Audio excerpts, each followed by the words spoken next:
সাল 2006 রাউতারা পালপাড়ায় এক টুকরো খাস জমি উদ্ধার হয়।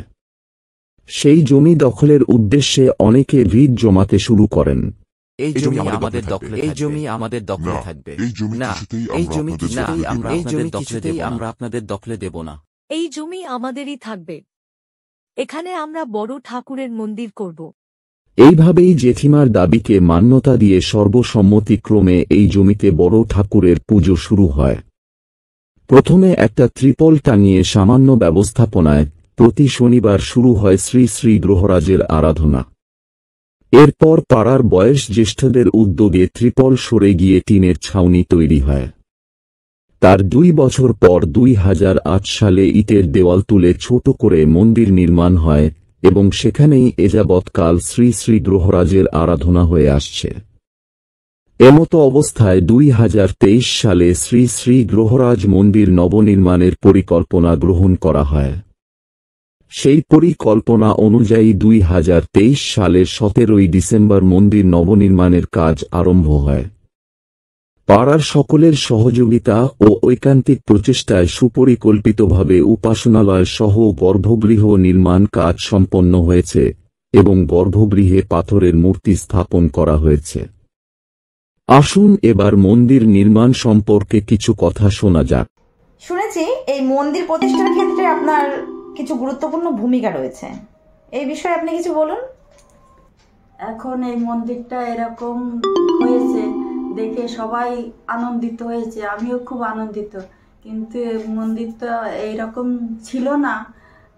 প্রথমে এইখানে আমরা যখন বাস করি তখন এইখানে কোনো কিছুই ছিল না, মন্দির টন্দির কিছুই ছিল না। তখন এই পাশের জমি যখন মাপা জোপা করা হলো তখন এই জমিটুকু খাস জমি বেরিয়েছিল। তখন অন্য লোক এসে এই জমিটুকু, এই খাস জমিটুকু দখল করার ইচ্ছা ছিল ওদের, ওরা কিছু করবে। এখন আমরা দেখলাম যে আমাদের কাছের জমি, আমাদের পাড়ার জমি অন্য লোকে এসে কিছু করবে, এটা আমরা চাইনি। না চাওয়ার কারণে আমরা এটা জোর করে ওদের কাছ দিয়ে, ওরা অনেক চেষ্টা করেছিল আমাদের, ওরা দখল করে ওরা কিছু করবে। তখন আমরা এগিয়ে গেলাম, এগিয়ে গিয়ে আমরা এটা দখল করলাম। তখন ওরা জোর করে কোদাল দিয়ে ওইখানে ভিত খোঁচা শুরু করলো। তখন আমরা চিন্তা করলাম তাই তো, আমরা না গেলে তো হবে না। তখন আমি গিয়ে জোর করে ওই ছেলেটাকে যে কোদাল দিয়ে ভিত খুঁজছিল ওকে সরিয়ে দিয়ে আমি কোদাল ধরে ওই ভিত খোঁচা শুরু করলাম। আমি বললাম জোর করে যে এই সর, আমাদের এখানে মন্দির হবে। কিন্তু কি মন্দির হবে তখন তো চিন্তা ভাবনা কিছুই করিনি। তখন ওরা ছেলেরা দেখি সব বসে গেল, মাথা নিচু করে সব বসেছিল। আমি কোদাল দিয়ে কিছুটা খুঁচার পরে আমিও দাঁড়িয়ে গেলাম। আমি দেখলাম কেউ আর কোনো দিক এগোচ্ছে না, সবাই চুপ করে যে যার মতন বসে আছে। সবাই তো কিছু চিন্তা ভাবনা করছিল। তখন আমিও থেমে গেলাম। থেমে গিয়ে এবার আমরা চিন্তা করলাম হঠাৎ করে এখানে কি করব, একটা বড় ঠাকুরের পুজোই করা যাক। তখন ছেলেরাও বলল হ্যাঁ তাহলে এখানে বড় ঠাকুরের পুজো হবে। তখন একটা প্লাস্টিক টানিয়ে ওইখানে ঘট বসিয়ে বড় ঠাকুরের পুজো শুরু করলাম। শুরু করার পরে প্রথম যেদিন পুজো হবে সেদিন শনিবারই ছিল। তার আগে 2 দিন আগে আমাদের ছেলে পেলে ওইখানে কয়েকটা কলা গাছ বসিয়ে দিল আর কটা বাঁশ দিয়ে একটু বেড়া দিয়ে দিল। তা ওরা শনিবারে সন্ধ্যাবেলায় সবাই বাজারে গেছে পুজোর বাজার করতে। আমি এই উঠোনে রান্না করছিলাম। আমি সন্ধ্যাবেলায়, তখন তো লাইট টাইট ছিল না, আমাদের এখানে অন্ধকার। তা ওরা এসে ওই ভেঙে দিয়ে যাচ্ছে, কলা গাছটা তুলে হই হই করছে। তখন আমি রান্না বন্ধ করে এগিয়ে আসলাম রাস্তায়। এগিয়ে এসে দেখি ওরা ভেঙে দিয়ে চলে যাচ্ছে। তা আমি বলছি কি এই তোরা সামনে এসে ভাঙ না, এখন লুকায় চুরে চোরের মতন এসে ভেঙে দিয়ে যাচ্ছিস কেন? আমাদের ছেলেরা কেউ বাড়ি নেই, তোরা এখন ভেঙে দিয়ে যাচ্ছিস। ওরা কার কথা কে শোনে, ওরা ওই পালিয়ে গেল। তারপরে আমাদের ছেলে পেলে এসে সেইগুলো সরিয়ে ওইখানে সেই আলগা জায়গায় একটা প্লাস্টিক টানিয়ে ঘট বসিয়ে ওই বড় ঠাকুরের পুজো শুরু করলাম। শুরু করার পরে আস্তে আস্তে আমাদের লোকজনও বেড়ে গেল, সবাই আসলো, এসে পুজো হলো। ব্রাহ্মণ দিয়ে পুজো হতো, প্রতি শনিবারে পুজো হতো, কিন্তু মাসে 4টে শনিবার করা তো সম্ভব না। তখন বন্ধ করে আমরা প্রতি মাসে প্রথম সপ্তাহে শনিবারই বড় করে ব্রাহ্মণ দিয়ে পুজো হয়। এখন ছেলেপেলে দেখছে যে এইভাবে তো হয় না পুজো করা, একটা জায়গা তো করার দরকার। তখন আস্তে আস্তে আমাদের ছেলেরা এখন এই মন্দিরটা শুরু করেছে, সবাই মিলে সাহায্য করে। এবং প্রত্যেক শনিবারে জল মিষ্টি দেওয়া হয়। মাসের প্রথম শনিবার বড় করে ব্রাহ্মণ দিয়ে পুজো করা হয়। হ্যাঁ, এখন বাৎসরিক পুজো বৈশাখ মাসের প্রথম শনিবার বড় করে পুজো হয় এবং খিচুড়ি বিতরণ করা হয়। বলুন, এই নবনির্মিত মন্দির সম্পর্কে আপনি কিছু বলুন। আপনার কেমন লাগছে এই মন্দিরটা দেখে? আমার খুবই ভালো লাগছে, আশা করি সবারই ভালো লাগছে। কিন্তু কোনোদিন তো ভাবিনি যে এরকম মন্দির আমাদের এখানে তৈরি হবে। এই মন্দির দেখে সব পুরনো দিনের কথা মনে পড়ে যাচ্ছে। ওইখানে একটা প্লাস্টিক টানিয়ে পুজো দিতাম, ব্রাহ্মণ আসতো, ঝড় বৃষ্টিতে প্লাস্টিক উড়িয়ে নিয়ে যেত, বৃষ্টির মধ্যে ভিজে ভিজে দাঁড়িয়ে পুজো দিয়েছি এখানে। তবেও বন্ধ করিনি যে না, এইটুক আমাদের কিছু করতে হবে জায়গাটায়। এখন আমরা দেখছি এখন এইভাবে থাকলে তো হবে না, একটু ছাদ দিতে হবে মন্দিরটায়। এখন ছেলেপেলে সব এই সাহায্য করে সবাই মিলে এই মন্দিরটা এই অবধি তৈরি হয়েছে। পাথর লাগিয়েছে, পাথর বসিয়েছে, ছাদ দিয়েছে। বলুন, এই নবনির্মিত মন্দির সম্পর্কে আপনি কিছু বলুন। এখন মন্দিরটা দেখে খুব ভালো লাগছে, হ্যাঁ, খুব আনন্দ লাগছে। এখন যেন এইভাবে এরা আরো এগিয়ে যেতে পারে। হ্যাঁ, আর প্রত্যেক শনিবারে পুজো হয়। হ্যাঁ, পুজোটা ব্রাহ্মণ মাসে আনে, আর প্রত্যেক শনিবারে উত্তম দাস পুজো দেয়, আমি গুছিয়ে দিই। হ্যাঁ, এখানে পুজো হয় বৈশাখ মাসের প্রথম সপ্তাহে বাৎসরিক পুজো হবে। শুনেছেন তো, এই মন্দিরে পাথরের মূর্তিটা প্রতিষ্ঠা হবে, তো এই সম্পর্কে আপনি কিছু বলুন। পাথরের ঠাকুরটা প্রতিষ্ঠান হবে, এটা শুনেও খুব ভালো লাগছে। ভাবতেই পারছি না লামা যে এরকম এরা করতে পারবে। প্রথমে তো আমাদের এখানে ঘট বসিয়ে পুজো হতো, তারপরে চিন্তা করলাম যে একটা ঠাকুর তোলা হোক। কিন্তু প্রতি বছর তো মাটির ঠাকুর অর্ডার দিয়ে তৈরি করে আনা হতো, দত্তপুকুর থেকে আনা হতো। ওইটা প্রতি বৈশাখ মাসে বছরের প্রথম সপ্তাহে শনিবারে ঠাকুর, নতুন ঠাকুর, পুরনো ঠাকুর পাল্টিয়ে নতুন ঠাকুর বসিয়ে ব্রাহ্মণ দিয়ে পুজো করা হতো। এখন চিন্তা করছি বছরে বছরে পাল্টানো মাটির ঠাকুর, এখন যদি মন্দিরটাও পাথর বসানো হলো, এখন তাহলে পাথরের ঠাকুরই হোক। তো আপনাদের এখানে নতুন মন্দির হয়েছে, তো আপনাদের কেমন লাগছে? আমাদের খুব ভালো লাগছে, আমরা খুব আনন্দ হয়েছি, আরও হব। তো মন্দিরটা এখন নতুন পাথরের ঠাকুর বসানো হচ্ছে, তো সেই বিষয়ে কিছু বলুন। ভালো, আরও ভালো, পাথরের ঠাকুর হলে আরও ভালো, আরও উন্নতি হলো। আগে আগে কিরকম ছিল মন্দির? এ তো কোনো মতে করেছিলাম, মানে লোকের কাছে তো পয়সা নিয়ে আইলো না, ওই ভিক্ষা করে যা করিলাম তাই।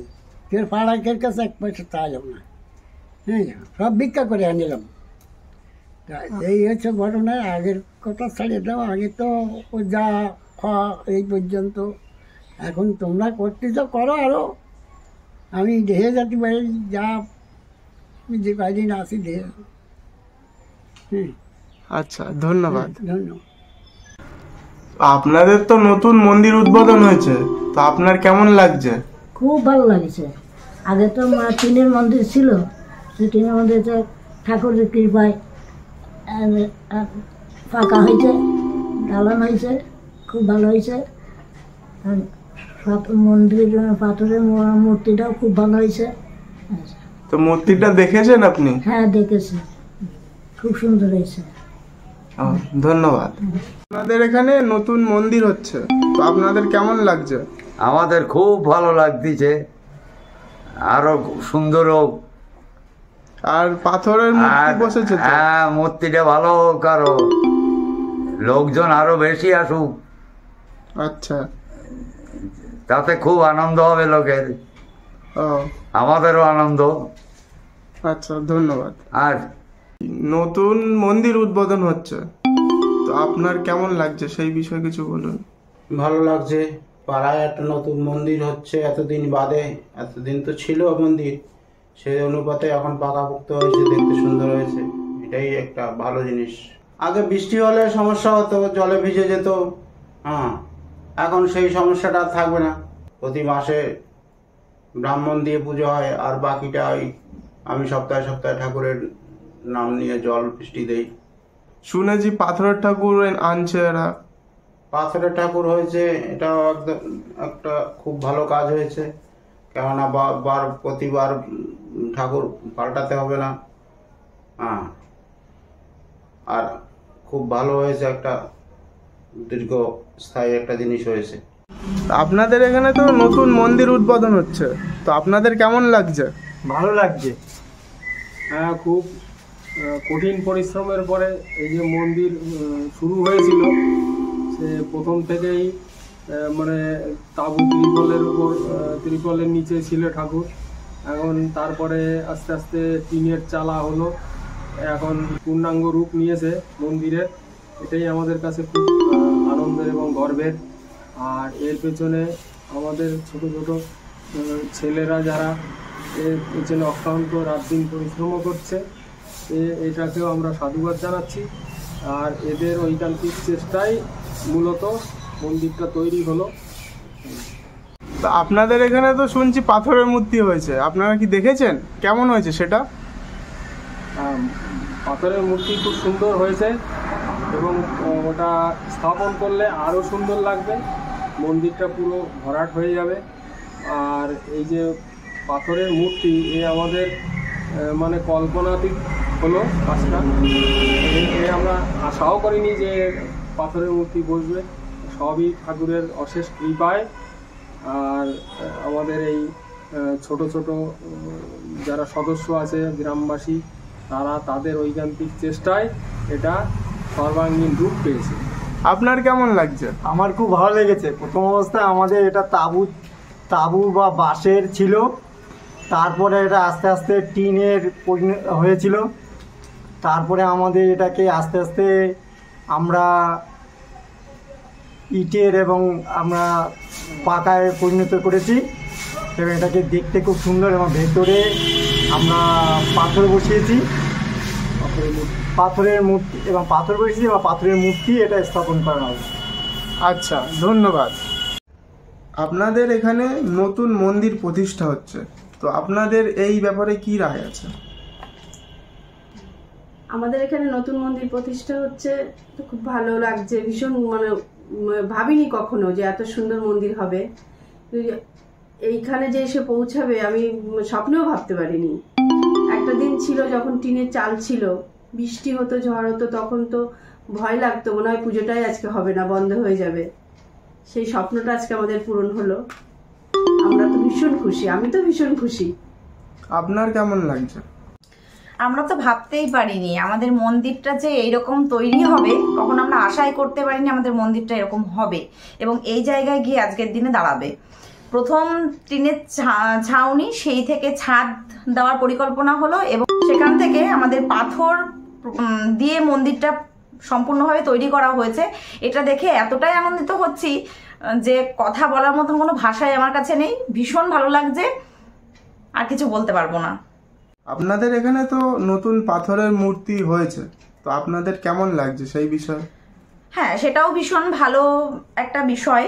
তার কারণ হচ্ছে প্রত্যেক বছর বছর যখন বাৎসরিক পূজা হয়, ঠিক সেই সময়টা মাটির মূর্তি আনা হতো এবং মাটির মূর্তির ওপরে প্রাণ প্রতিষ্ঠা করিয়ে প্রত্যেক বছর বছর পুজো হতো এবং পুরনো ঠাকুরটাকে বিসর্জন দিয়ে দেওয়া হতো।